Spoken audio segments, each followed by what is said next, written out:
우리가 지난 12주 동안에 12명의 선지서들을 살펴보면서 호세아부터 오늘 말라기에 이르기까지 12명의 선지자에 대한 이야기를 보았고 들어왔습니다. 물론 성경의 선지자들은 더 있죠. 이사야도 있을 것이고 예레미야, 에스겔, 다니엘도 있습니다. 그런데 이제 분량에 따라서 대선지자, 소선지자, 대선지자, 소선지자 이렇게 분류하긴 하는데 저희가 12명의 소선지서를 이렇게 쭉 훑어보았습니다. 사실 예언서의 말씀들은 계속해서 살펴보신 바와 같이 조금은 무거운 책입니다.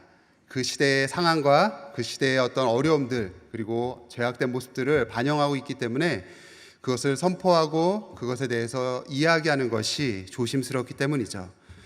그래서 그것이 오늘날 우리의 시대에서도 이 선지서의 말씀이 오늘날 우리에게도 어떻게 적용되는지를 살펴보고 그것에 대해서 말씀을 풀어낼 수 있어야 합니다. 그런데 오늘날 교회들에서는 이 선지서를 이야기하는 게 조심스럽게 되어진 상황이 현실입니다. 아침마다 뉴스는 열심히 꼭 챙겨보면서 세상이 어떻게 돌아가는지 그리고 어떻게 나는 살아야 할지에 대해서 고민하면서 정작 이 선지서를 통해서 오늘의 삶을 읽어내고 오늘의 삶이 우리에게 무엇을 말해주는지를 살피는 일에는 우리가 잠시 미뤄둘 때가 있다는 것이죠. 앞에 강단에 섰을 때에도 이 선지서의 말씀을, 예언서의 말씀을 이야기할 때에는 해야 할 말은 많은 것 같지만 정작 그 말을 할 때 주춤주춤 조심스럽게 되고 하지 못하게 될 때가 많습니다. 왜냐하면 그 말씀을 듣는 누군가의 마음을 찔러야 하기 때문이죠. 하지만 하나님의 말씀은 그렇습니다. 우리가 누군가에게 사랑하는 사람이 있다면 그 사랑하는 사람이 잘못된 길로 가고 있다고 한다면 여러분들 어떻게 하시겠습니까? 아주 죽기 살기로 뜯어 말려서라도 그를 선한 길로 가도록 인도하려 하지 않겠습니까?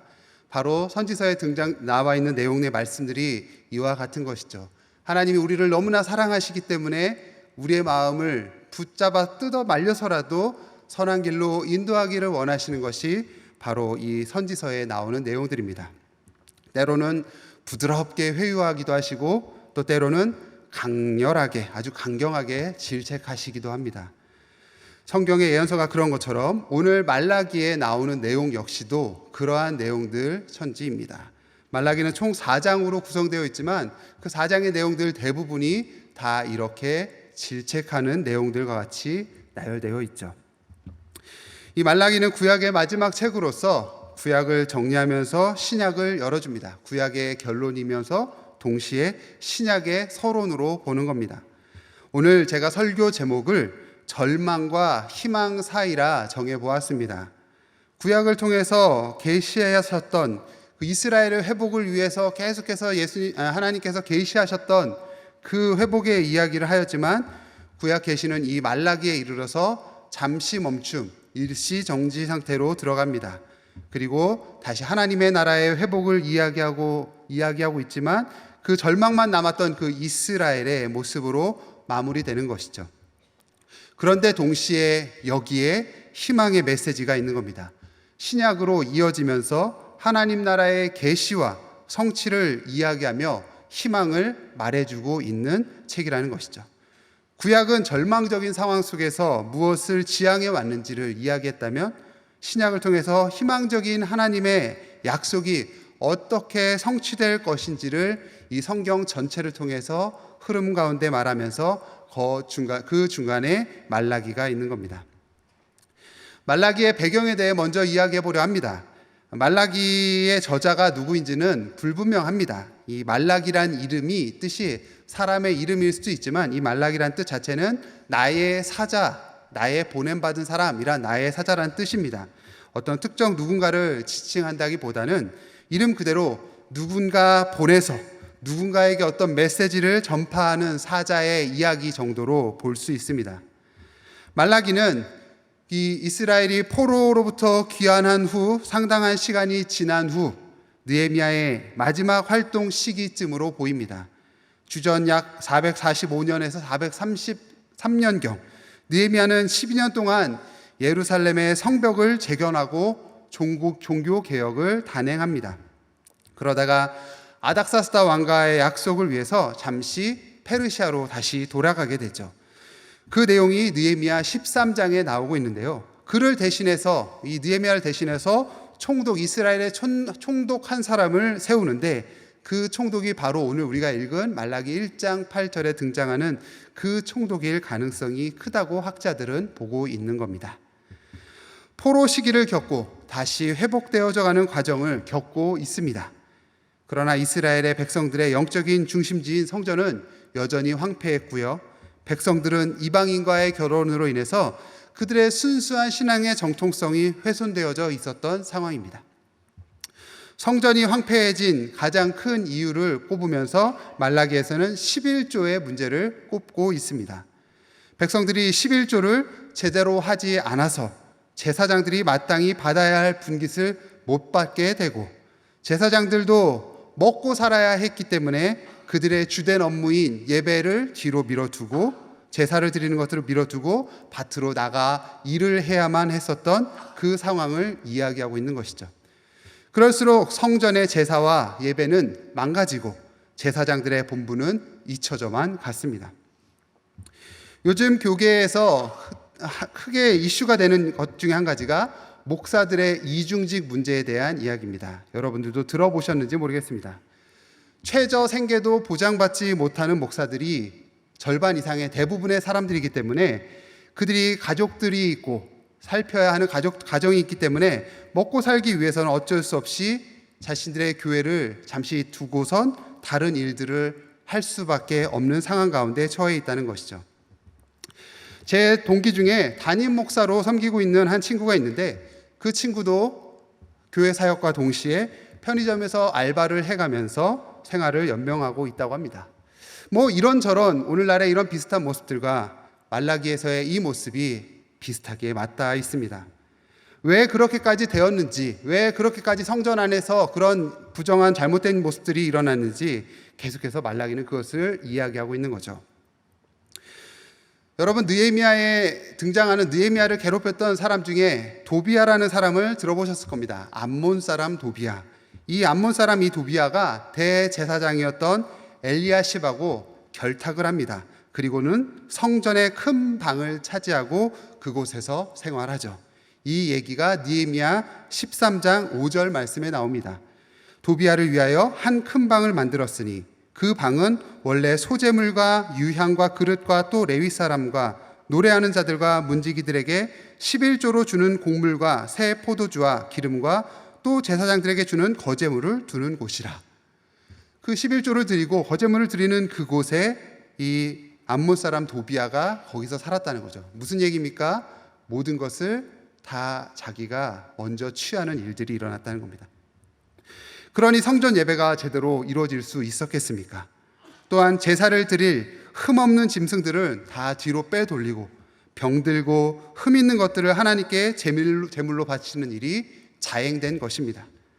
안식일에 예배도 제대로 드리지 못하는 상황들이 연속적으로 일어났습니다. 참으로 절망적인 상황이죠. 이것만이 아니었습니다. 이스라엘 사람들은 이방인과의 결혼을 금했습니다. 자신들의 종교적인 정체성을 타 종교를 가지고 있는 이방인과의 결혼함으로 인해서 하나님의 백성이 지켜야 할 그 정통성을 훼손하지 않기 위해서였죠. 이러한 문제점에 대해서 말라기 2장 10절부터의 내용들이 이것을 증언하고 있습니다. 구약의 마지막을 장식할 이 말라기는 이러한 시대의 상황 속에서 있었습니다. 구약 시대에는 더 이상 희망이 없는 절망스러운 상황임을 보여주고 있죠. 말라기는 이스라엘의 상황을 이야기하면서 또 동시에 강력하게 책망하는 내용으로 구성되어 있습니다.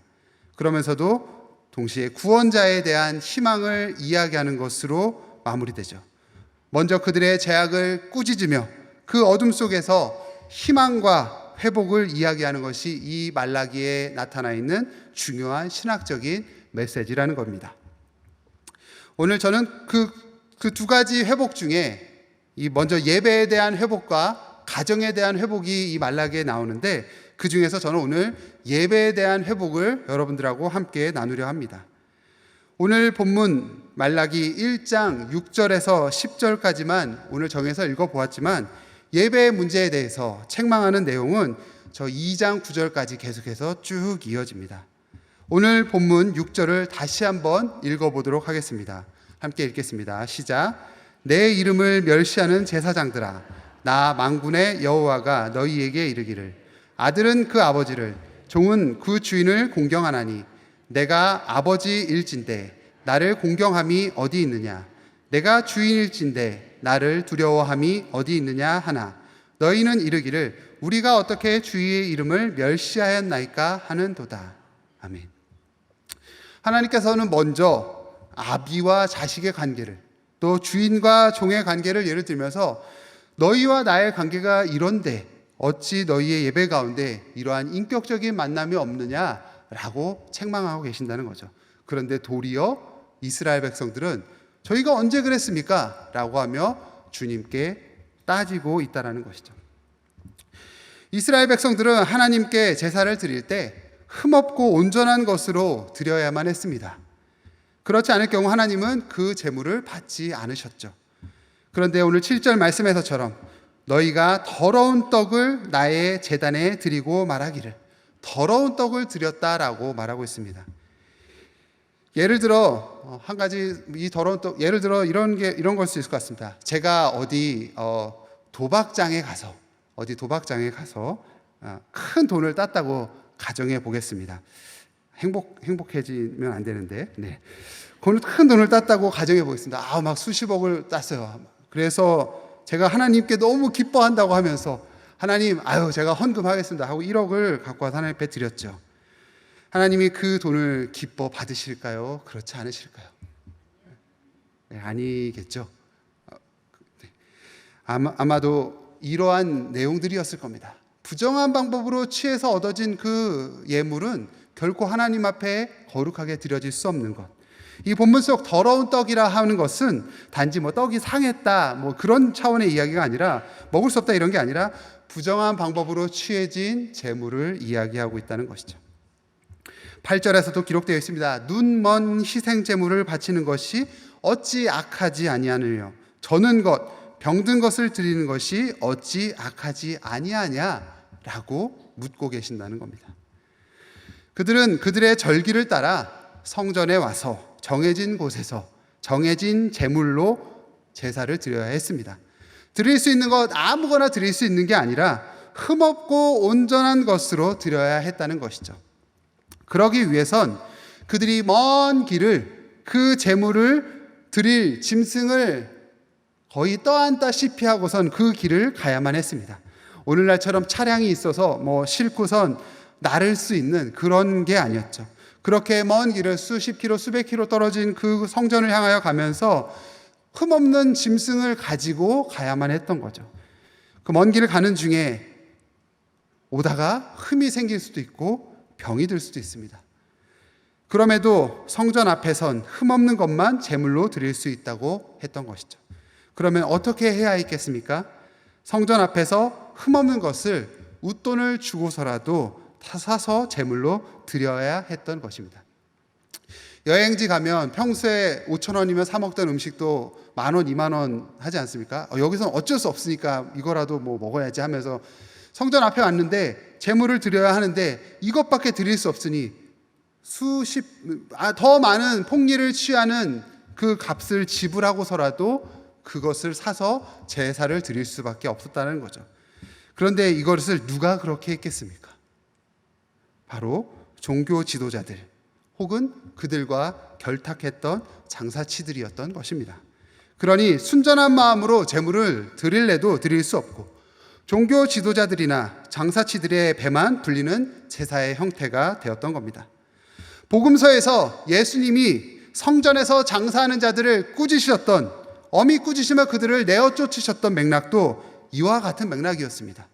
중요한 것은 그 제물의 상태가 아니라 그 제물을 드리는 사람의 마음과 그 마음의 중심이 무엇인가가 중요한 것인데, 겉으로 보이는 그것만 중요하게 여겼던 종교의 잘못된 모습이었다라는 거죠.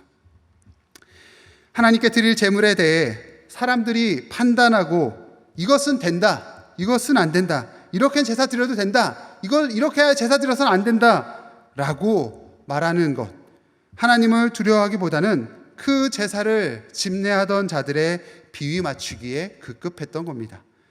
그렇게 했던 제사장들 역시도 하나님 앞에서 악했고, 그것을 아무렇지 않게 그저 제사드림의 행위에만 집중했던 이스라엘 백성들도 하나님 보시기엔 악했던 것입니다. 그래서 말라기 2장 1절부터 예배를 위해 세워진 제사장들의 죄에 대해서 하나님이 실타를 하시는 말씀이 계속해서 이어지고 있는 겁니다. 제사장들이 하나님의 말씀을 청종하지 않았기에 그들의 삶에 저주가 내릴 것이라 선포하고 있는 겁니다. 절기의 희생 제물을 그들의 얼굴에 똥을 바를 것이다 라고 이야기할 정도로 악담을 하고 계시는 것이죠. 하나님은 이스라엘이 회개하여 하나님께 돌아와 징벌을 면하게 하기 위해서 이렇게 강력한 말씀을 선포하고 계신다는 거죠. 그리고 5절부터 성전과 예배를 위해 세워진 레위 족속과 언약을 이야기하면서 레위의 사명 중 가장 중요한 것이 바로 죄 가운데 있는 사람들을 하나님께 돌아오게 하는 것이라 말씀하고 있는 겁니다. 제사장들은 레위의 언약을 지키지 않으면 안 되는 사람들인 것을 선포하고 만군의 여호와의 사자로서 하나님의 법을 몸소 실천해서 사람들이 하나님께 돌아오게 해야 하는 의무를 가진 사람들이라 말씀하고 있는 것이죠. 그런데 그들이 오히려 하나님의 법을 따르지 않고 사람들에게 바른 진리를 증거하지 못함으로 인해서 하나님께서 그들을 징벌하실 것이다 말씀하고 있는 것이죠. 오늘날 우리의 모습은 어떻습니까? 우리의 예배는 어떻게 드려지고 있습니까? 만인 제사장설, 종교개혁 이후 우리 모든 사람은 제사장이다 라고 하는 만인 제사장설에 의해서 이 시대 우리 모두는 하나님 앞에 세워진 산 제사장들입니다. 그런 우리의 예배의 모습은 어떻냐는 것이죠. 우리 민족은 대대로 무속 종교를 비롯한 불교, 유교, 도교 여러 종교들이 혼재되어서 지내온 역사를 가지고 있습니다. 기본적으로 제사와 의식을 따지는 것에 굉장히 익숙한 민족성을 갖고 있다는 거죠. 그래서 우리 사회에는 여전히 이러한 제의적인 형태와 모습이 행해지고 있습니다. 차를 사면 어떻게 하죠? 돼지머리 사다가 고사 지내지 않습니까? 그런 아주 일상 속에서의 아주 그런 자연적인 일들이 계속해서 우리 가운데 일어나고 있다는 거죠. 그렇기 때문에 사람들이 종교를 바꾸고 어떠한 종교를 갖는다 할지라도 여전히 그 심성 안에는 자신을 위한 종교로 그것들을 취해가는 모습을 보이게 된다는 겁니다. 자신들이 신앙의 대상으로 삼고 있는 그 절대적인 신에 대한 그 신의 마음을 합당하게 하기 위해서 드려지는 그 모습이 아니라 자신의 만족과 유익을 구하는, 도움을 구하는 그러한 것들이 우리의 저 밑바탕에 깔려 있다는 것이죠. 그래서 기독교가 이 땅에 전해져서 그 정체성이 다른 종교들과는 완전히 다른 종교임을 이야기하고 있지만서도 여전히 우리는 우리의 만족과 유익을 위해 구하는 종교가 되어버릴 때가 많다는 것이죠. 하나님을 예배한다고 하고 있으면서도 여전히 우리의 무언가를 얻어내기 위하여 하나님을 예배한다는 형태가 될 때가 많다는 이야기입니다. 여기서 우리는 큰 문제를 안고 질문을 던져보아야 합니다. 그리스도인으로서 우리가 기존의 다른 종교들과 달리 다른 내용과 다른 자세로 섬겨야 한다면 우리가 십자가의 도를 얻은 자로서 예수님의 사랑의 은혜를 입은 자로서 우리는 그 은혜에 감격하여서 그 은혜에 감사함으로 예배의 자리 가운데 나아가야 하는 것 아니겠습니까? 우리는 종교적인 그런 위선을 버리고 진실된 마음을 가지고 하나님께 나아가야 합니다. 하나님과 우리 사이에 온전한 관계를 맺어감에 있어서 절대적인 요소라는 거죠. 기독교는 인간의 순수성을 어떤 종교보다도 강조합니다. 예배를 비롯한 모든 영역에서 우리의 순수한 진실된 모습, 그것을 요구하고 있다는 거죠. 진실성이란 게 뭐겠습니까? 진실되다라는 게 뭐겠습니까? 생각하는 대로 말하고 말한 대로 행동하고 그 행동이 우리의 생각을 이끌어가는 겁니다. 모든 것이 다 일맥상통하게 같은 모양으로 한다는 거죠. 우리가 머릿속으로 믿고 있으면 그 머릿속으로 믿고 있는 대로 행동해야 그게 진실되다라고 말한다는 것이죠. 하나님이 모세를 통해 이스라엘 백성 앞에 나타나셨을 때 구름 가운데 지나시면서 출애굽기 34장 6절에서 이렇게 말씀하십니다. 여호와께서 그의 앞으로 지나시며 선포하시되 여호와라 여호와라 자비롭고 은혜롭고 노하기를 더디하고 인자와 진실이 많은 하나님이라. 아멘. 진실이 많은 하나님이시다. 우리도 그 진실이 많은 그 진실 되신 하나님 앞에서 우리 역시도 진실된 모습으로 하나님과 관계를 맺어야 하지 않겠습니까? 특별히 예배를 통해서 하나님과의 관계성을 이어왔던 이 이스라엘 백성들에게는 하나님을 예배한다는 그 마음과 또 그들의 삶에서 보여줬던 그 행동 안에서의 그 진실됨이 철저히 강조되었다는 겁니다. 예배는 예배대로, 삶의 모습, 행동은 행동대로가 아니라 이것이 일치되어야 했다는 것이죠. 예를 들어 하나님 앞에 예배의 절차로서 드렸던 그 제물 하나하나에 이르기까지 그 진실성을 섬세하게 요구하고 계셨던 하나님의 엄격하신 모습을 성경 이곳 저곳에서도 발견할 수 있다는 거죠. 오늘 본문 7절, 8절을 세 번역으로 다시 한번 읽어보겠습니다. 시작. 너희는 내 제단에 더러운 빵을 바치고 있다. 그러면서도 너희는 우리가 언제 제단을 더럽혔습니까? 하고 되묻는다. 너희는 나 주에게 아무렇게나 상을 차려 주어도 된다고 생각한다. 눈먼 짐승을 제물로 바치면서도 괜찮다는 거냐? 절뚝거리거나 병든 짐승을 제물로 바치면서도 괜찮다는 거냐? 그런 것들을 너희 총독에게 바쳐보아라. 그가 너희를 반가워하겠느냐? 너희를 좋게 보겠느냐? 나 만군의 주가 말한다. 아멘. 이 말라기를 비롯한 구약에 나타나 있는 여러 선지자들을 통해서 이 말씀을 반복적으로 계속해서 하고 계셨다는 겁니다. 하나님의 주안점은 하나님이 택하신 백성들의 너희 백성들로서 진실된 모습으로 살아야 할 이스라엘인데 너희가 제사장이나 통치자들이나 백성들이나 모두 다 그 진실되지 못한 모습을 보이고 있다라는 것을 바로 지적하고 계신다는 것이죠. 하나님은 그 백성들에게 지시하여 지키도록 하셨던 그 절기와 제물이 전통과 종교적인 절차로 화려하게 진행되더라도 그 진실성이 없다면 매서운 책망과 함께 그 예배를 받지 않겠다라고 계속해서 선지서를 통해서 말씀하고 계셨다는 겁니다. 이러한 사실을 일찍이 알고 있었던 다윗은 시편 51편 6절에서 이렇게 고백합니다. 보소서 주께서는 중심이 진실함을 원하시오니 내게 지혜를 은밀히 가르치시리이다. 아멘. 중심이 진실함을 주께서 원하신다는 것, 자신은 이 진실을 하나님 앞에서 성실히 수행하며 다짐하며 살겠노라. 다윗은 그렇게 약속하고 있다는 것이죠. 오늘날 교회들이 탈선하며 죄된 모습을 보이며 진실된 모습이 사라졌기에 나타나는 문제들입니다.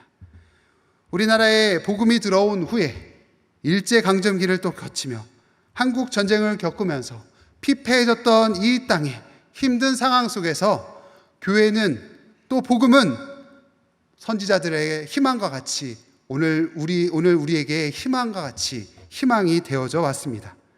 그래서 어렵고 힘든 시기를 이겨낼 수 있는 하나님의 능력과 은혜로 나타났던 것이죠. 그런데 그 어려웠던 정치, 경제, 사회 여러 환경들이 이제 벗어나서 빈곤과는 거리가 멀어지게 되자 오늘날 성도들의 삶 속에서 하나님을 예배하는 삶에 정성을 다하는 일들이 점점 뒤로 물러나기 시작했다는 것이죠. 진지하고 충실하게 예배했던 그러한 자세를 지키는데 점점 우리의 마음을 잃어가게 되었다는 것이죠. 반면에 오늘의 예배 현장에서는 풍요한 물질로 인해서 진실되지 않은 것이라 할지라도 그것을 통해서 자신들의 모습을 은폐하는 일들이 일어나고 있습니다. 또 교회에서 헌금을 많이 하는 사람들이 큰 소리를 내는 경우도 있고 많은 금액의 봉헌의 행위를 통해서 자신이 어떠한 죄를 졌다 할지라도 하나님께서 내 죄를 용서하셨다라고 스스로를 위로하는 형태가 우리 가운데 나타날 때도 있다는 안타까운 현실이 있습니다. 위선적인 자세와 행위가 우리 가운데 있을 때가 있다는 것이죠. 이럴 때마다 진실된 모습과 그렇지 못한 이중적인 우리의 모습 속에서 고민하고 있는 우리에게 이 말라기 선지서, 이 말라기를 통해서 이야기하는, 또 여러 선지서들을 통해서 이야기하는 하나님의 말씀을 우리는 마음에 깊이 새길 수 있어야 합니다. 이것을 통해서 성도들의 예배의 마음과 또 그 행위 가운데 진실된 마음과 자세가 요구되고 그 하나님의 명령을 따라 우리는 그렇게 예배할 수 있어야 한다는 것이죠.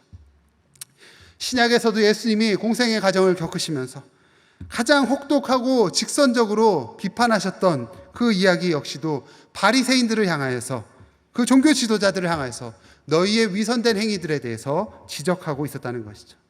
마태복음 9장 13절 말씀입니다. 너희는 가서 내가 긍휼을 원하고 제사를 원하지 아니하노라 하신 뜻이 무엇인지를 배우라. 나는 의인을 부르러 온 것이 아니요 죄인을 부르러 왔노라 하시니라. 아멘.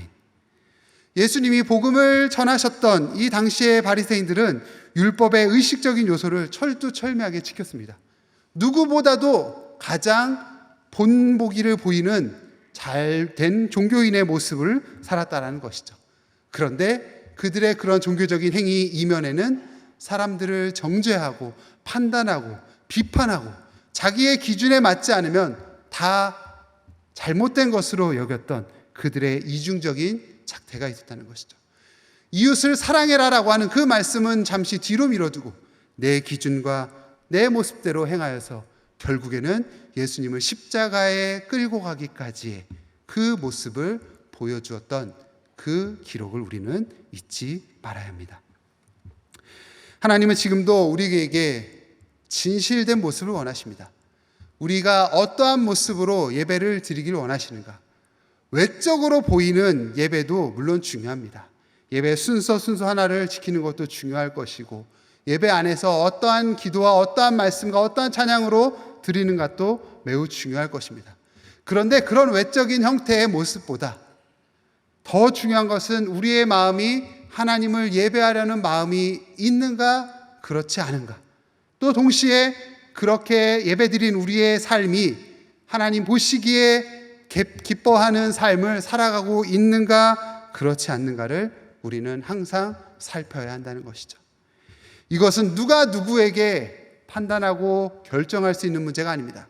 예배 순서는 이것이 전통이며 이것대로만 해야 되는 것이니 이것대로 하지 않았으면 실패한 예배다라고 말할 수 있는 예배 형태는 어디에도 없습니다.